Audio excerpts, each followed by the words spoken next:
Good day, ladies and gentlemen. My name is Folahan Oyelekun. My presentation this hour is on Let Me Die Alone, written by John K. Kargbo. Let Me Die Alone is one of the literature texts recommended by WAEC and NECO. First of all, let's go to the background story of the text, because the text is an historical drama. It captures the life and times of a famous woman known as Madame Yoko of Mendeland. He lived between 1849 to 1906. Her original name at birth was Soma, and later changed it to Yoko during her initiation as a member of the Sende secret court. Her first two husbands were Gongoima and Benjay. She married Banya after the death of Benjay, who was the chief of Taima. Banya was detained in 1875 by the British colonial officials in Taimawaro, and Yoko went boldly to meet Ruwe to seek the release of her husband. Ruwe was impressed by Yoko's action. Banya was then flogged and released. After this incident, Banya made Yoko the greatest of his wives, sending her on diplomatic missions. Her membership of Sunday Women's Secret Court, where she held a leadership position, also gave her power in Mendeland as a whole. She became influential, initiating young girls and later marrying them off to the people of higher class in the society. Banya, her husband, died in 1878, and she became the chief of Senehun. In 1884, she was officially recognized by both her people and the British officials as the Queen of Senehun. She expanded the Mende Kingdom with her influence and power. She died childless in 1906. Now to the text. We have the following characters in Let Me Die Alone. We have Banya, who is Yoko's husband. Yoko, Banya's wife. We have the palace guards. Musa is the seer and mercy man. Lamboy is Yoko's brother. Ndapi is the chief warrior. Jilo is Ndapi's wife. Geneba is Ndapi's daughter. Rowe is the British colonial representative. Lansana is Jilo's lover. Lafalie is a warrior. Fane is Yoko's maid. Mosu is Yoko's maid also. We also have a messenger. We have two girls that works with Yoko, and we also have the crowd and the Sunday dancers. Let's now go to the plot summary of Let Me Die Alone. The play starts with Banya, the head of Senehun chiefdom, dragging his wife Yoko into his room, while the latter protests that she is engaged with the Sunday dancers. A guy comes in to deliver the message of the governor's messenger that the governor will be visiting the following day. Banya entertains fears on this information, as he says it has to do with the boys he hired to John Cocker against George, the governor's brother. He envisages that the governor might be coming to punish him, and which later came to pass. Banya then expresses his feelings on the recent development.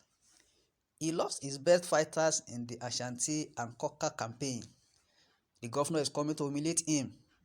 He sees his ancestors in his sleep, beckoning him to join them, including his father. He's also seeing his father in his sleep.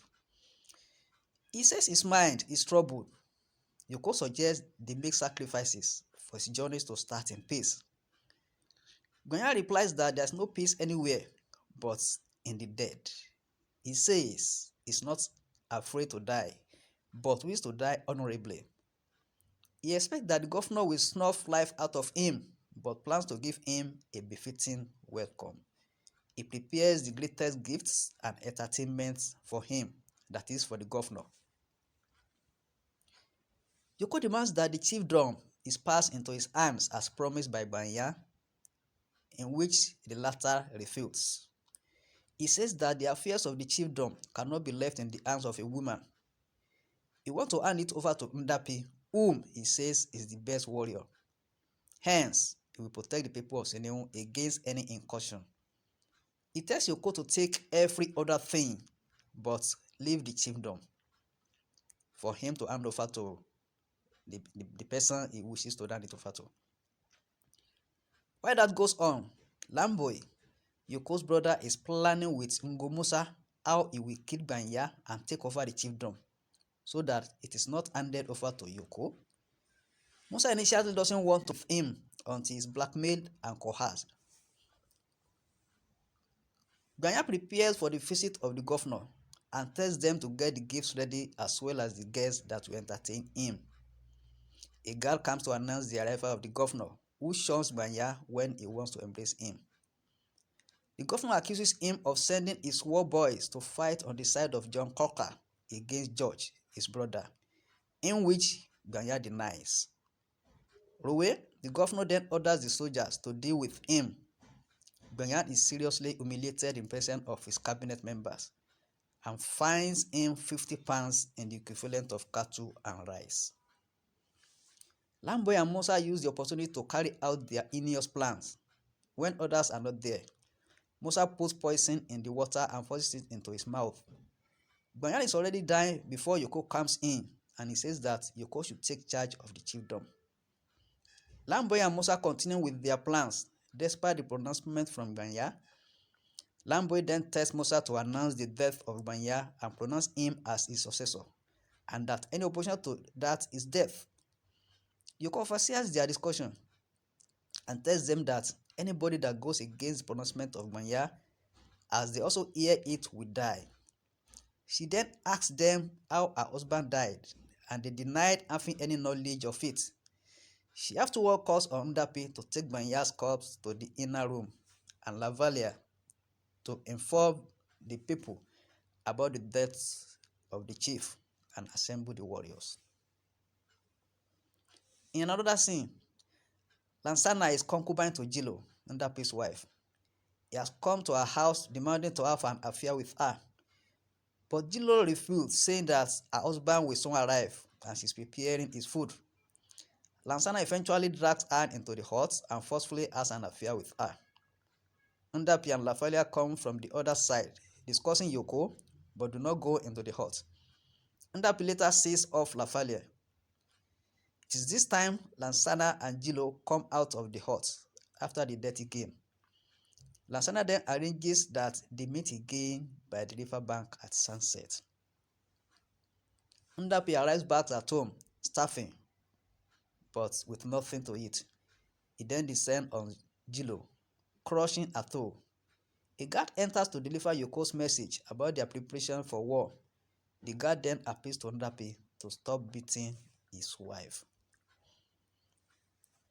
Yoko is fully in charge, and she has moved the seat of chiefdom from Seneun to Moyamba.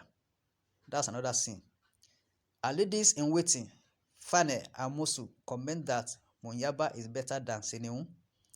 The queen, Yoko, is entertaining some fears about some people planning evil against her and says she suspects Lamboy and Musa. She later asks for Geneva, Ndapi and Jilo's daughter that is dear to her. She so much loves the girl. The girl is brought to her presence and she asks her if she's well taken care of. A guy comes in to tell Yoko that the governor's messenger has come. Yoko then asks Mosu to go and make the messenger convenient. She then prepares to meet the messenger. At this moment, Ndapi drags Jilo, beating her. He caught her with Lansana, where he went to get some herbs on the road leading to the river near the cotton tree. Yoko then commands the guard to send 2 warriors to bring Lansana to her, and Jilo is detained. Lamboy and Musa have not backed out of their onslaught, planning to bring down Yoko. It is Lamboy that postulates the idea of kidnapping and killing Geneva, who is the darling of the people, and they will then tell the people that Yoko has sacrificed Geneva to acquire power. The governor's messenger delivers his message by first appreciating the queen for the warm reception accorded him on arrival.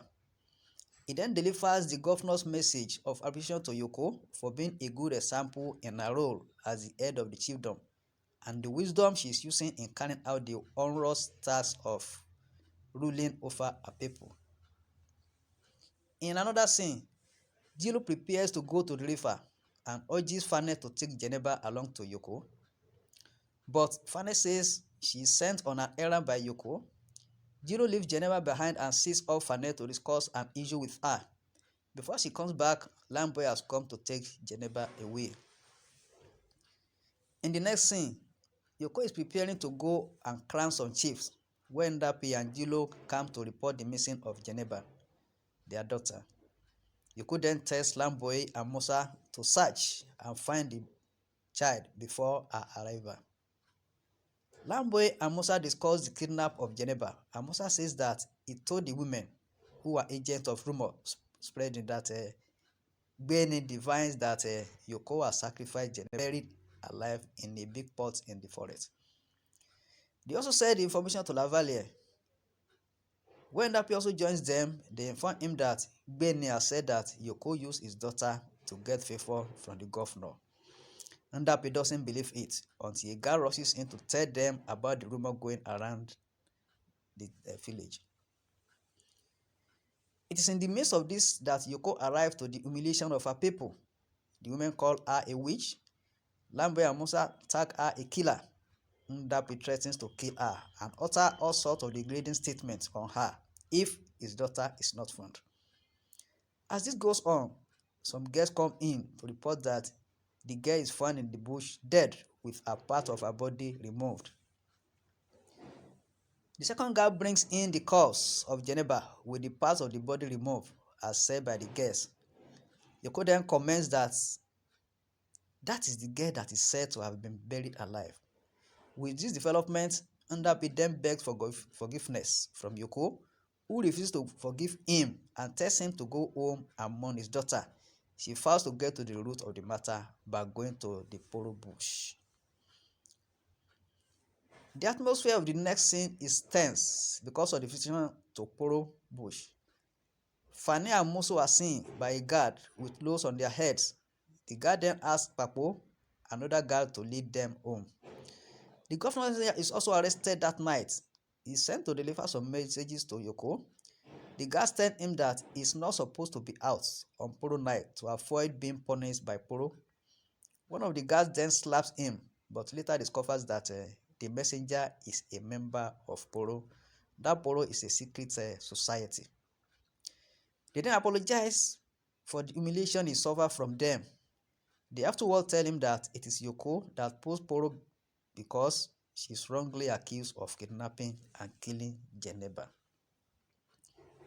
The next thing takes place in the Poro bush. Ndapi is shocked when he hears that Lamboy and Musa are responsible for the death of his daughter. He wants to go after them, but Yoko stops him and says that they must have gone far, but Poro will catch up with them. The messenger is brought into the bush as Yoko says he is a Poro man. He then delivers the message from the governor that some villages are taken away from her and the original boundary declared null and void. The message from the governor doesn't go down well with Yoko. She thereby sends Lafale to get her some parts of the poisonous Ndinaba tree. This is the courtyard. In response to the governor's message, Yoko tells the messenger to tell the governor that she has never been disgraced like that in her years as the head of the chiefdom. She then expresses her disappointment in the governor, who she has been loyal to. A guard brings in the part of the poisonous tree Yoko sends Lavalia to get for her. She then calls Musu and tells her to go and make a concoction out of it. Musu tries to ask Yoko the ailment the medicine is used to cure. She replies that she will soon know. Fane asks Yoko the sickness she's suffering from, and she answered that it is sickness of the mind that her husband also suffers from, which only cure is peace and can only be found in the dead people. She asks Musu to reduce the contents and she gulps it down her throat. Fane says earlier that she will drink the concoction before Yoko, but she tells her to let her die alone as she enjoyed the throne alone. The ladies try to get palm oil for Yoko to kill the poison, but it is too late. Yoko dies with the testament that nobody should mourn her death as she doesn't bear any child. That's how she died childless. So that's why we have the title. That's why the title comes out. Let me die alone. You can contact me for more on literature in English. I'm on Facebook as Folahan Oyelekan. I'm also on Twitter. I'm on YouTube as Folahan Oyelekan for literature materials. Thank you.